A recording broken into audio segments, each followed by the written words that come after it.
मकान नंबर 555 है, जल्दी आना, रात को मत आना मगर मम्मी मारेगी मेरे को वरना। रात का वक्त था, माहौल में हल्की सी ठंडक थी और सोशल मीडिया की स्क्रीन पर एक ऐसा वीडियो तैरने लगा जिसने पूरे प्रदेश का माहौल बदल दिया। वीडियो छोटा था लेकिन उसमें छिपी बात इतनी बड़ी थी कि हर किसी को झकझोर दे। एक लड़की कैमरे के सामने बैठी थी, सादा कपड़े, चेहरे पर आत्मविश्वास और आंखों में अजीब सी चमक। वो न हिचकी न डरी बल्कि हंसते हुए बोली, अगर हिम्मत है तो मेरे घर आ जाना। उस वक्त किसी ने नहीं सोचा था कि ये शब्द आने वाले घंटों में सोशल मीडिया पर आग लगा देंगे। लड़की ने कैमरे पर मुख्यमंत्री योगी आदित्यनाथ का नाम लेते हुए ऐसी बातें कह दी जिनकी कल्पना किसी ने नहीं की थी। सोचिए, कोई कैमरे के सामने खुलेआम इस तरह चुनौती दे और अपने घर का पता भी बता दे, तुलसी नगर, मकान नंबर 555। मानो किसी फिल्म का दृश्य चल रहा हो, लेकिन यह हकीकत थी। इस वीडियो ने कुछ ही घंटों में इंटरनेट को झुलसा दिया। फेसबुक, ट्विटर, इंस्टाग्राम, यूट्यूब, हर जगह वही चेहरा, वही आवाज और वही चैलेंज। लोग गुस्से में थे तो कुछ हैरान। किसी को यकीन नहीं हो रहा था कि कोई लड़की इतनी खुलकर ऐसा बयान दे सकती है। वीडियो सबसे पहले एक लोकल रिपोर्टर ने अपने सोशल मीडिया हैंडल पर डाला था। शुरुआत में उसे सिर्फ कुछ दर्जन व्यूज मिले, लेकिन दोपहर होते होते वह क्लिप सैकड़ों, फिर हजारों, फिर लाखों स्क्रीन पर घूमने लगी। लोगों ने इसे शेयर करते हुए लिखा, देखो इस लड़की की हिम्मत। कुछ ने कहा, ये क्या बोल गई। हर कमेंट में हैरानी और गुस्सा दोनों थे। और वहीं से शुरू हुआ वो सिलसिला जिसने पुलिस, मीडिया और आम जनता तीनों को एक ही सवाल के घेरे में ला खड़ा किया, आखिर ये लड़की है कौन। वीडियो में उसने खुद कहा कि रात में मत आना वरना मां मारेंगी। ये लाइन सोशल मीडिया पर मीम्स का हिस्सा बन गई। कुछ ने इसे मजाक माना, कुछ ने पब्लिसिटी स्टंट कहा और कुछ ने इसे सीधे अपराध करार दिया। धीरे धीरे यह मामला सिर्फ एक वीडियो नहीं बल्कि पूरे समाज की सोच का आईना बन गया। जैसे जैसे वीडियो फैलता गया वैसे वैसे प्रतिक्रियाएं भी बढ़ती गईं। ट्विटर पर हैशटैग बुलडोजर एक्शन ट्रेंड करने लगा। कुछ यूजर्स ने लिखा, देखना है अब यूपी पुलिस क्या करती है। दूसरी ओर लोग कह रहे थे कि यह मुख्यमंत्री के प्रति अपमान है और इसे किसी भी कीमत पर बर्दाश्त नहीं किया जा सकता। सोशल मीडिया की दुनिया में गुस्सा और जिज्ञासा साथ साथ उबल रहे थे। पुलिस कंट्रोल रूम में फोन की घंटियां बजने लगीं। रिपोर्ट्स आने लगीं कि यह मामला अब मुख्यमंत्री तक पहुंच चुका है। वहीं आम लोगों के बीच चर्चा थी, क्या यह लड़की गिरफ्तार होगी? किसने बनाया ये वीडियो? क्या इसके पीछे कोई संगठन है? ऐसे सवाल हवा में तैर रहे थे। लेकिन दोस्तों, कहानी यहीं खत्म नहीं होती। जब पुलिस हरकत में आई तो पूरा शहर जैसे जाग गया। तुलसी नगर के इलाके में अचानक पुलिस वैन दिखने लगी। लोग अपने घरों की बालकनी से झांकने लगे कि आखिर क्या हो रहा है। पुलिस ने आसपास पूछताछ शुरू की। क्या किसी ने इस लड़की को देखा है? क्या ये यहीं रहती है? हर सीसीटीवी कैमरे का फुटेज खंगाला गया। हर फ्रेम में उस चेहरे को ढूंढा गया जो वीडियो में दिख रहा था। इसी बीच साइबर सेल ने सोशल मीडिया से लोकेशन ट्रैक करना शुरू किया। हर टैग, हर शेयर, हर कमेंट को स्कैन किया जा रहा था। और अब यहां से कहानी ने असली मोड़ लिया। वह लड़की जो कैमरे पर इतनी बेबाक थी अब गायब थी। उसके घर का दरवाजा बंद मिला। सुबह से किसी ने उसे देखा नहीं था। पुलिस की टीमें चारों दिशाओं में बंट गईं। रिपोर्ट लखनऊ भेजी गई और निर्देश आया, संदिग्ध को जल्द ट्रेस करो। उसी वक्त एक छोटा सा बयान जारी हुआ, कानून अपना काम करेगा। इस बयान ने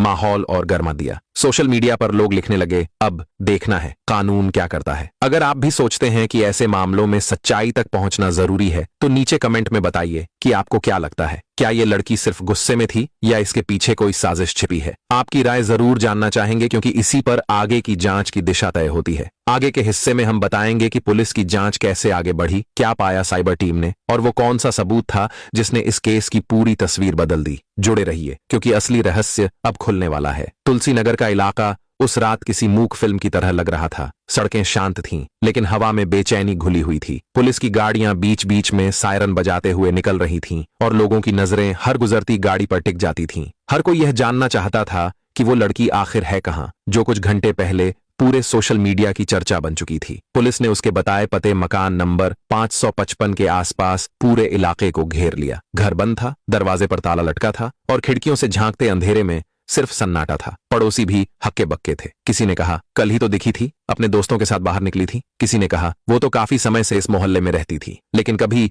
किसी से बात नहीं की। पुलिस ने आसपास लगे सीसीटीवी कैमरों के फुटेज को खंगालना शुरू किया। हर फ्रेम को रोका गया, झूम किया गया और उस चेहरे की तलाश जारी रही जिसने पूरे प्रदेश को चर्चा में ला दिया था। इसी बीच साइबर सेल की टीम भी लगातार ऑनलाइन एक्टिव थी। उन्होंने सोशल मीडिया पर अपलोड किए गए हर वीडियो की लोकेशन, टाइम स्टैम्प और नेटवर्क डेटा खंगालना शुरू किया। कुछ ही घंटों में यह पता चल गया कि वीडियो अपलोड करते वक्त मोबाइल की लोकेशन तुलसी नगर के आसपास ही थी, लेकिन अपलोड के बाद फोन बंद कर दिया गया था। यह जानकारी मिलते ही पुलिस ने शक जताया कि लड़की को कहीं और शिफ्ट किया गया है या वह खुद किसी रिश्तेदार के यहां चली गई है, मगर यह अनुमान सही है या नहीं, यह जांच का हिस्सा बन गया। सूत्रों ने बताया कि कुछ लोकल रिपोर्टर और ब्लॉगर से भी पूछताछ की जा रही है कि वीडियो सबसे पहले किसने शूट किया था और क्या यह किसी खास एजेंडे के तहत तैयार किया गया था। पुलिस के भीतर इस केस को लेकर दो राय बन चुकी थीं। एक टीम मान रही थी कि यह मामला सिर्फ सोशल मीडिया की उत्तेजना में कही गई बातें हैं, जबकि दूसरी टीम का मानना था कि इतनी बड़ी बात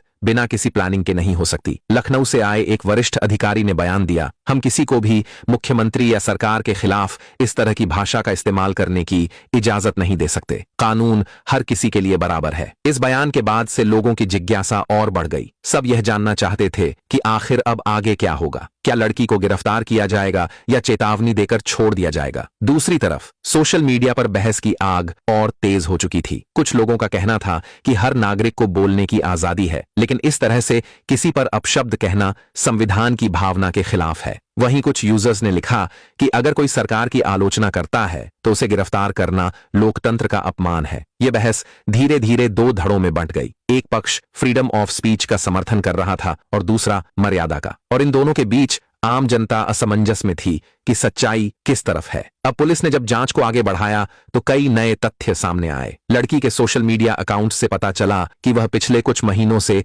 राजनीति से जुड़ी पोस्ट पर लगातार प्रतिक्रिया दे रही थी। कुछ पोस्ट में उसने खुलकर सरकार की नीतियों की आलोचना की थी, जबकि कुछ में व्यक्तिगत टिप्पणियां की थीं। इससे पुलिस को यह संदेह हुआ कि उसके पीछे कोई ऑनलाइन ग्रुप या संगठन है जो युवाओं को भड़काने की कोशिश कर रहा है। इसी दिशा में साइबर टीम ने काम तेज कर दिया। कुछ फर्जी अकाउंट्स ट्रैक किए गए जिनसे इस वीडियो को आगे फैलाया गया था। इस बीच स्थानीय प्रशासन ने पूरे मामले की रिपोर्ट मुख्यमंत्री कार्यालय को भेजी और निर्देश आया कि किसी भी स्थिति में कानून व्यवस्था को बिगड़ने न दिया जाए। दोस्तों, इस बीच जनता की नजरें एक ही सवाल पर टिकी थीं। क्या अब उस लड़की को गिरफ्तार किया जाएगा? शहर में अफवाहों का बाजार गर्म था। किसी ने कहा पुलिस ने उसे हिरासत में ले लिया है, किसी ने कहा कि वह फरार हो गई, लेकिन आधिकारिक तौर पर पुलिस ने चुप्पी साध रखी थी। बस इतना कहा गया कि जांच जारी है और कोई भी व्यक्ति कानून से ऊपर नहीं। इस बीच कई लोग यह भी कह रहे थे कि सोशल मीडिया की ताकत अब दोधारी तलवार बन चुकी है। एक ओर यह जनता को अपनी आवाज देने का मंच देता है, वहीं दूसरी ओर